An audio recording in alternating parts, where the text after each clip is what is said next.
Hey there, welcome back buddy. In this video, we will be learning what is lead auto response rule. To put it in a simple term, it is an automated acknowledgement email sent to leads from Web2 leads form. If you're not sure what is Web2 lead form is, check out my previous video where I have explained about Web2 lead forms. Now let's see how to configure lead auto response rule in Salesforce.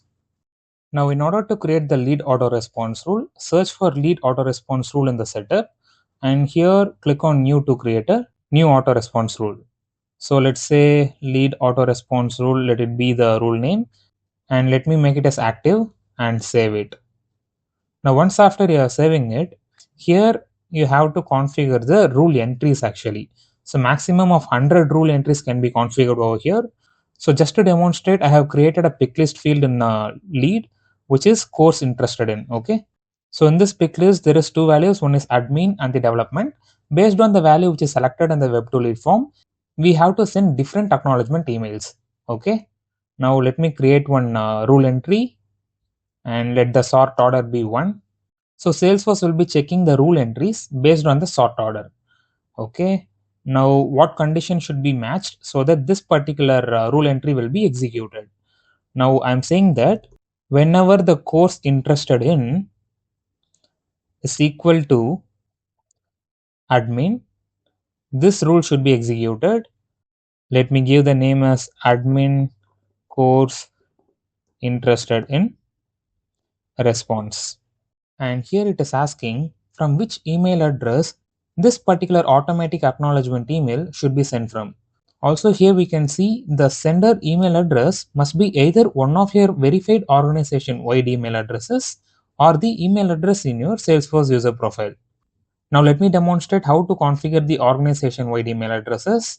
For that, search for organization wide addresses. Over here click on add and give your display name.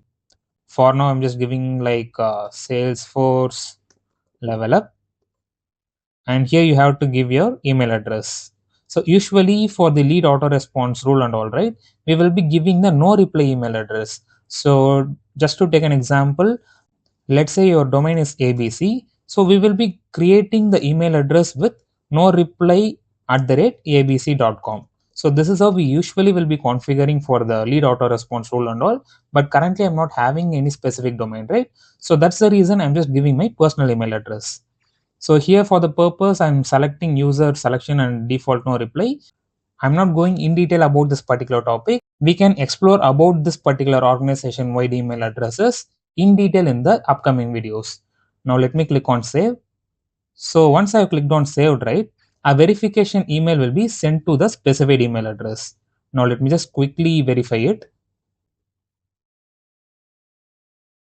And here you can see the email verification was successful. If I'm going back to this particular page, here the status currently is verification request sent. Let me refresh the page. And now you can see it is verified. Now I'm going to configure the same email address which is verified in the organization wide email addresses here in the from email address of lead auto response role. Okay. And now we have to select the template. I have already created one template, but don't worry, I'll be demonstrating you how to create the template as well. Now that I have already created for admin, I'm just selecting the created template over here and I'm clicking on save. So we have successfully configured one rule entry. Let us now configure the second rule entry, which is for development. Let me create one another rule entry. Let the sort order be 2.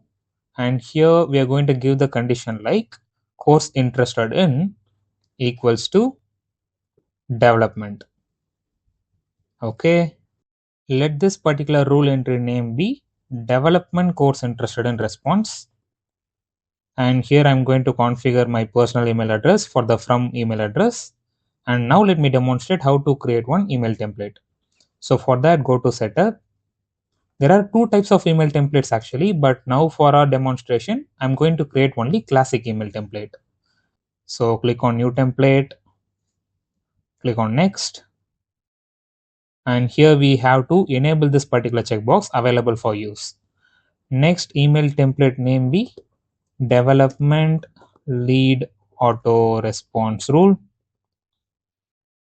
And here subject, I asked ChatGPT, let me just copy paste it. You can also add the merge fields which will be dynamically fetched in the runtime. So if you want to get the merge field and all, here you can select it. Let's say I want to get the lead fields, and for example, I want to get the city. You'll be getting the syntax. You can just directly copy paste it wherever you want in your email template. And not only that, you can also add some attachments. For that, let me save it first. And if you want to send the email with some attachments, you can attach the file as well. So let's say in our scenario, if you want to send the course structure, fee structure and all, you can add the file attachment. Okay, now that we have successfully created the email template, let me attach this particular email template in the auto response rule. So search for development, here it is, and I'm saving it.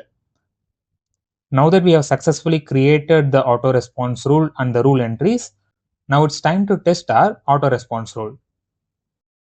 And here this is my web to lead form.